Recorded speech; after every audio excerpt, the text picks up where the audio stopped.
We welcome our parents and patrons to the Cabot School's annual report to the public. We wanted to present this in a new format that is easily accessible to our stakeholders. The Cabot School Board is proud to serve together with 1,501 faculty and staff members to ensure the academic success of every student.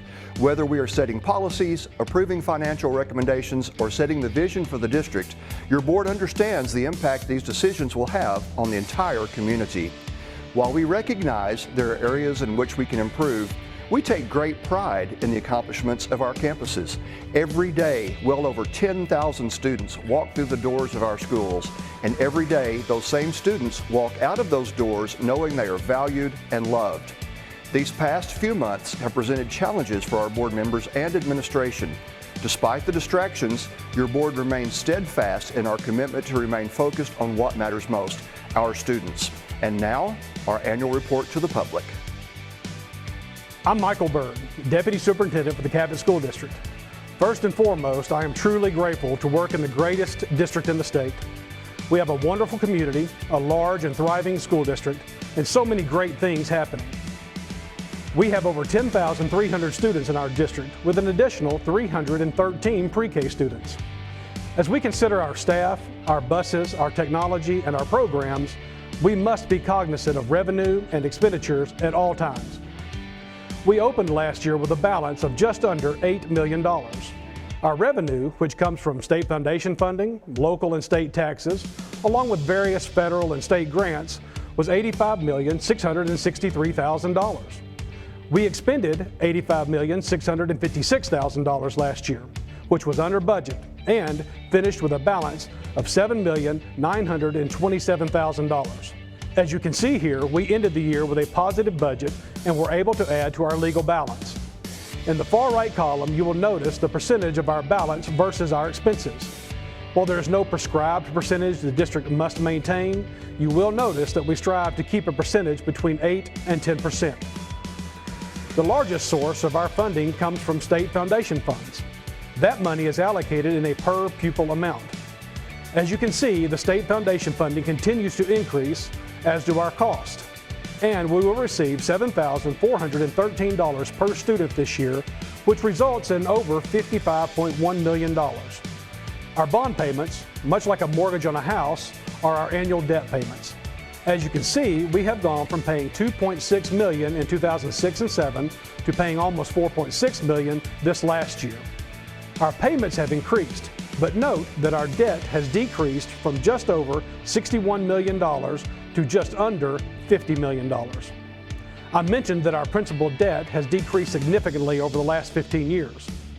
It is also important to note that we have completed over $121 million in new facilities, renovations, and acquisitions during the same time period without ever extending the term on our bonds.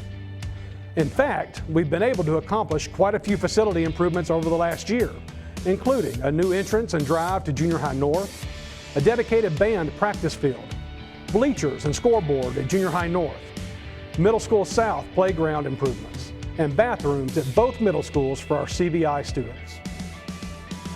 My name is Aaron Randolph.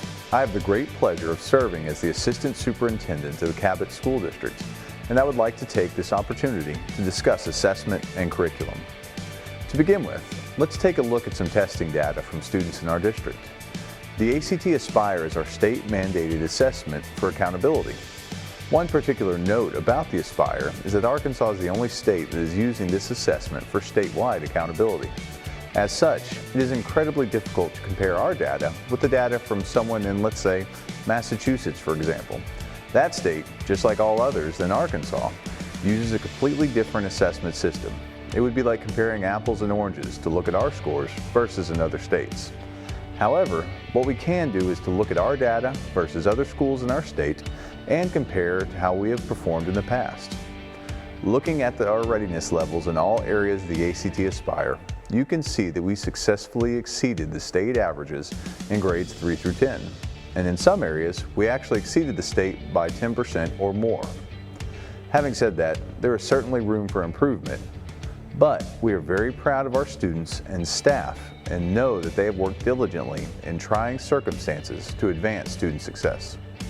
This brings us to the ACT results from Cabot High School. As you can see, we beat the state in all components and in the overall composite score. More importantly to us, the increase from 19.3 in 2021 to 19.5 last year demonstrates that we are back on track towards demonstrating college and career readiness with our juniors at CHS. One other assessment piece that is included in our accountability measures is participation and performance on AP exams. These exams are the culminating exercise for students who enroll in advanced placement courses and can potentially earn students college credit. As you can see, over the past 3 years, we have increased our participation back to pre-pandemic numbers and success on AP exams. One item I'll highlight here is that 66% of the 821 exams our students took last year earned a score of 3 or better. That means that 2/3 of the exams potentially earned 3 hours of college credit for Cabot students. That's a fantastic result. We also wanted to brag on our 5 National Merit semifinalists. These students are 5 of the 169 students in our state to qualify for this prestigious honor. As Cabot High School is one of only 54 schools in the state with a semifinalist, we are well above the state average in this category. A big congratulations to these students. Throughout the year, we often get asked certain questions about what's being taught in our schools. One of those is, does our district get to choose what to teach? Well, there's really not a cut and dry answer to this question. On the one hand, we have specific state-created and state-mandated standards that we must follow in our classrooms. This is to ensure that a second grade student in Cabot will be learning similar content to a second grade student in Conway or Bryant.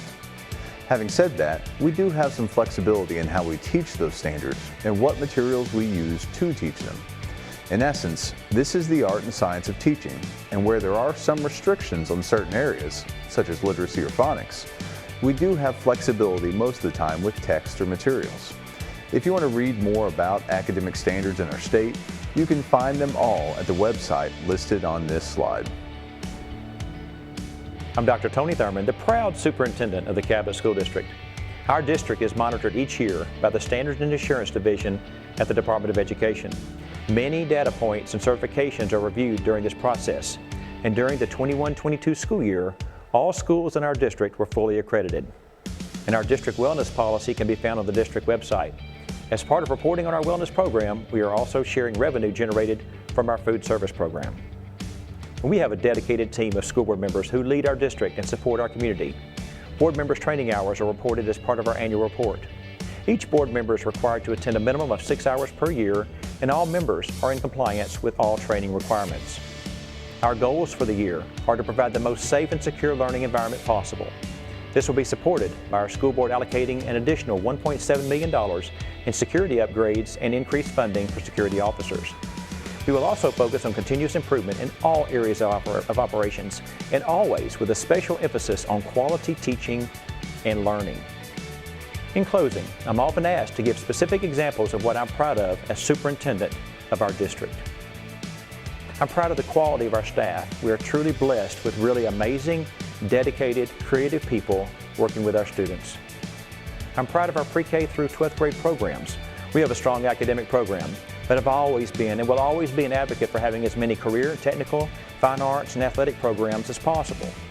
Why? Well, not every student comes to school super excited about English, science, social studies, or math. My hope is that those students will be excited about ROTC, agriculture, choir, basketball, auto mechanics, law enforcement, band, or one of the many other programs that we have available for our students. When we get our students here and excited about one of our many programs, typically they do well in English, science, social studies, and math as well. And finally, I'm proud of the financial stability of our district. With the guidance of our school board, we've worked very hard to provide our students with the programs and support they need. We've worked to provide a competitive salary for our staff. This has been accomplished without our district assuming long-term debt for the benefit of our taxpayers. Note in the first column of the chart, we've listed the districts that have 7A high schools. The next column provides the average daily membership of each district. The third column is powerful, and I hope it shows you how hard our school board administration works to effectively manage the financial resources of our district. Now, this column shows the total assessment of the district, which provides the tax base in which we're funded. This is important since the assessment directly impacts the amount of funding a district receives. As you can see, it's certainly not equitable across our state. Note that Cabot has one of the lowest assessments among comparable districts. The column 4 shows the current millage rate. Again, one of the lowest rates. And take note of the 5th column that shows the current debt carried by each district. Note that Cabot, by far, has the least amount of long-term debt placed on its taxpayers. Column 6 provides the debt to assessment ratio. Again, Cabot has the lowest ratio. As you consider what this means, keep in mind that our district has the lowest ratio even though we also have one of the lowest overall assessments. Typically, one would expect a district with a low assessment to carry more debt. We want to have salaries, facilities, and programs that are comparable to the districts listed, and we have done so, while at the same time carefully managing our financial resources, not only for the short term, but for the long term. And I hope our taxpayers appreciate how tax funds have been managed.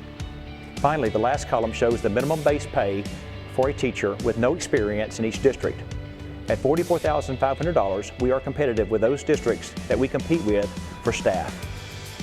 I encourage you to study this chart closely since it does provide the facts regarding the financial stability of our district. And the chart is posted as part of our annual report on our website, along with an overview of our $128.4 million operating budget for this year. If you have any questions, you're always welcome to contact me. Our board members are also welcome your feedback, and their contact information can be found on our website. A reminder that parents of students that are currently enrolled in our district or patrons that reside within the district boundary may comment or ask questions at our public meeting to be held on November the 14th at 5:15 p.m. Go Panthers!